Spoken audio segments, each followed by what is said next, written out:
హృదయపూర్వక నమస్కారాలు. రోజు గవర్నర్ గారి ప్రసంగంలో బడ్జెట్ సంబంధించిన ప్రసంగంలో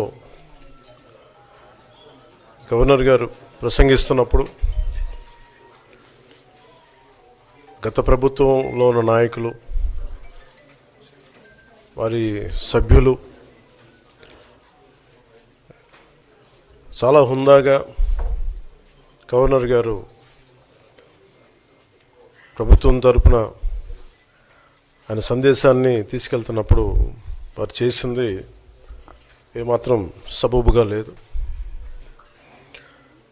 గవర్నర్ గారు గత నెల రోజులుగా ఆయన ఆరోగ్య పరిస్థితి బాగా లేకపోయినా కానీ కంటిన్యూస్గా తీవ్ర జ్వరంతో బాధపడుతున్నప్పటికీ కూడా ఆయన ప్రత్యేకించి వచ్చి ఆయన ఈ రోజుని చాలా ఘనంగా, చాలా బలంగా ఈ మెసేజ్ని ఇచ్చినందుకు ముందుగా గవర్నర్ గారికి మా ప్రత్యేక ధన్యవాదాలు. గవర్నర్ గారి ప్రసంగంలో వైసీపీ అగ్రనాయకత్వం కానీ, సీనియర్ నాయకులు కానీ, వారి ఎమ్మెల్సీ సభ్యులు కానీ గవర్నర్ గారి ప్రసంగం పత్రులు చించేయడం కానీ, లేదంటే వారు ప్రత్యేకించి డిమాండ్ మాకు ప్రతిపక్ష హోదా ఇవ్వాలి అనేది చాలా బలంగా మాట్లాడుతూ వచ్చారు. ఇది అడిగితే వచ్చేది కాదు, అది ప్రజలు ఇస్తేనే వస్తుంది.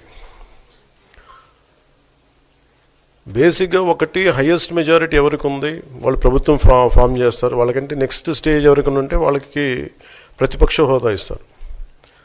అంతేగాని గతంలో మేము ప్రభుత్వాన్ని పరిపాలించాం కాబట్టి మా ప్రతిపక్ష హోదా ఎవరికి ఇవ్వరు. కనీసం జనసేన కంటే కూడా ఒక సీట్ ఎక్కువ వచ్చినా కానీ వాళ్ళకి ప్రతిపక్ష హోదా దక్కేది.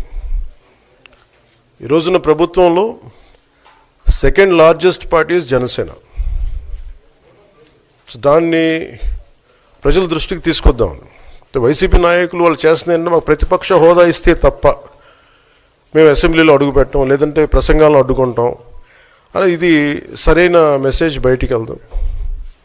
ఇది రైట్కు సరైన విధానం కూడా కాదు. ఇది ప్రజలందరికీ తెలియజేయాలనుకున్నాం. ఇది ప్రతిపక్ష హోదా ఏ పరిస్థితిలో వస్తుందంటే మీకు రూలింగ్ పార్టీ కంటే కూడా అత్యధికంగా ఇంకొక సీట్లు వాళ్ళకంటే మీరు వస్తే, దాని తర్వాత స్థానం మీకు వస్తే ఖచ్చితంగా ప్రతిపక్ష హోదా వాళ్ళకే ఉంటుంది. 21 సీట్లు ఉన్న జనసేన, 11 సీట్లు ఉన్న వైసీపీకి ప్రతిపక్ష హోదా ఎలా వస్తుంది? మేము వస్తే తప్ప మేము అసెంబ్లీకి రాము, ఇలా గవర్నర్ ప్రసంగాలను అడ్డుకుంటాం అనేది ఇది సరైనది కాదు. ఇది ప్రజలందరికీ కూడా తెలియచేస్తున్నాం ఈ సందర్భంలో. అందుకని ఇది భవిష్యత్తులో కూడా మేము కోరుకునేది వైసీపీ నాయకుల్ని, మీకు ప్రతిపక్ష హోదా ఇవ్వకపోయినా ప్రజలు మీకు 11 సీట్లు ఇచ్చారు, దాన్ని గౌరవించి మీరు అసెంబ్లీకి రండి. మీ స్థాయికి తగ్గట్టుగా మీకు మీకు ఎన్ని ప్రశ్నలు అడగాలో దాని తగ్గట్టుగా ఇస్తారు మీకు. ఇవన్నీ దాటి మన స్పీకర్ గారు కూడా చాలా గౌరవంగా 11 సీట్లు వచ్చినప్పటికీ కూడా చాలా గౌరవంతో ఇంతకాలం వాళ్ళకి ఇస్తూ వచ్చారు. ప్రశ్నోత్తరాల సమయంలో కూడా ఆయనకి ఇచ్చారు. గతంలో కూడా ఇవన్నీ ఆయన రావడానికి కూడా ఆయన ఎలా రావాలి, ఏం చేయాలి, దానికి కూడా చాలా ఏమాత్రం ఇబ్బంది పెట్టకుండా గతంలో కూడా చేశారు. ఫస్ట్ మీరు మనకి గవర్నమెంట్ ఫామ్ అయిన తర్వాత కూడా వీటిని దృష్టిలో పెట్టుకొని వైసీపీ కొంచెం హుందాగా వ్యవహరించాల్సిన అవసరం ఉంది. వైసీపీ నాయకులకు కూడా మీకు బాధ్యత ఉంది. గవర్నర్ గారి ప్రసంగాన్ని మీరు ఆ విధంగా మీరు ప్రశాంతంగా విని దాన్ని వచ్చే జరుగుతున్న సమావేశాల్లో మీరు దాని మీద లోటుపాట్లు మీరు చెప్తే బాగుంటుంది తప్ప ఇలా కూర్చోబెట్టి అరుపులు కేకలు ఇది సమంజసంగా లేదు. అంటే అర్ధాంతరంగా ప్రతిదానికి అసెంబ్లీలోకి రాగానే గొడవ పెట్టుకోవాలి, దేన్నైనా విభేదించాలనేది ఇది చాలా లో లెవెల్ ఆలోచన విధానం, లో లెవెల్ స్ట్రాటజీ. అది ప్లీజ్ మీరు అప్గ్రేడ్ అవ్వండి, మీరు అప్లిఫ్ట్ చేసుకొని మీరు కూర్చోబెట్టి డెమోక్రటిక్ ప్రాసెస్కి గౌరవం ఇవ్వండి. మనస్ఫూర్తిగా వైసీపీ నాయకులకి ఇది నా విన్నపం, నా విజ్ఞాపన. This what I would like to say. And నిజంగా కావాలి అంటే మీరు ఈ 5 సంవత్సరాల్లో మీరు ప్రతిపక్ష హోదా మీకు రాదు. అది మీరు కూడా చాలా ఆతృతగా ఎదురు చూశారు. కానీ గవర్నర్ ప్రసంగం మొత్తం మీరు వింటే ఎప్పట్లాగానే చంద్రబాబు నాయుడు గవర్నర్ గారి చేత కూడా అబద్ధాలు ఎలా మాట్లాడిచ్చారు, జగన్మోహన్ రెడ్డి గారిని తిట్టిస్తూ చంద్రబాబు నాయుడు గారిని ఎలా పొగిడించుకున్నారో చూసిన తర్వాత ఈ రాష్ట్ర ప్రజలకి అర్థమైపోయింది ఈ చంద్రబాబు నాయుడు ఇక మనకి ఏమీ చేయడు అనేది. ఎందుకంటే ఎన్నికల ముందు మీరు చూస్తే దాదాపుగా సూపర్ 6తో పాటు 143 సూపర్ 6తో పాటు 143 హామీలు ఇచ్చారు. కానీ ఈరోజు ఏ హామీ గురించి ఎలాంటి క్లారిటీ లేకపోవటం చాలా దురదృష్టకరం. ఎందుకంటే ఎప్పుడూ కూడా బడ్జెట్ ప్రసంగం అనగానే మెజారిటీ విద్యారంగం, వైద్య రంగం, వ్యవసాయ రంగం, ఇరిగేషన్ వీటి మీద ఎలాంటి కమిట్మెంట్తో, ఎలాంటి లక్ష్యాలతో, దేనికి ప్రాధాన్యత ఏ విధంగా ఇస్తున్నారో చెప్తారని ఎదురు చూస్తే విజన్ 2047 అని చెప్పి కాకమ్మ కబుర్లతో ఆ ప్రసంగాన్ని ముగించడం మనం చూసాం. నిజంగా చాలా బాధేస్తుంది గవర్నర్ గారితో కూడా అబద్ధాలు చెప్పించడం. ఎందుకంటే చంద్రబాబు నాయుడుకి ఇచ్చిందే 5 సంవత్సరాల కాలంలో.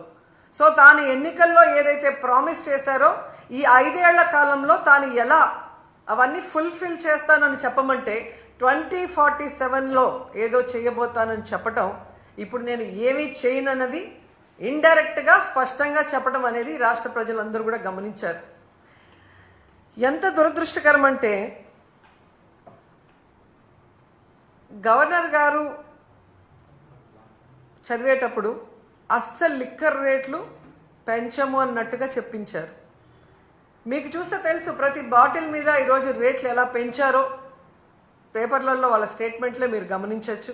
అంతేకాకుండా ఏపీ మొత్తం తెలుగుదేశం పార్టీ, జనసేన వాళ్ళు సిండికేట్లుగా తయారయ్యి ప్రతి బాటిల్ మీద 10 నుంచి 20 వరకు ఎలా పెంచుకొని అమ్ముతున్నారో ఏ ఊరికెళ్ళి ఏ తాగుబోతున్నా అడిగినా కూడా అర్థమవుతుంది.